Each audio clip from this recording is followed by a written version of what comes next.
నువ్వు ముక్కోటి ఏకాదశిని చెయ్యగలిగితే, అలా చేసినప్పుడు నీకు 3 కోట్ల ఏకాదశుల ఫలితాన్ని నీ ఖాతాలో వేస్తాను.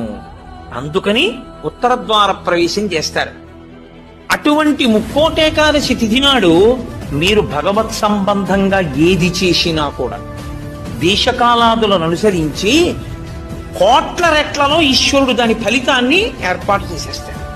మీరు ఒక తులసిదళం పట్టుకొచ్చి శ్రీ మహావిష్ణువుకి ఇచ్చారనుకోండి, మీరు 3 కోట్ల తులసి దళాలు పట్టుకొస్తే ఏ ఫలితమో ఆ ఫలితం ఇస్తారు. 3 కోట్ల ఏకాదశుల్లో 3 కోట్ల తులసి దళాలు పట్టుకొచ్చి ఇచ్చిన ఫలితం.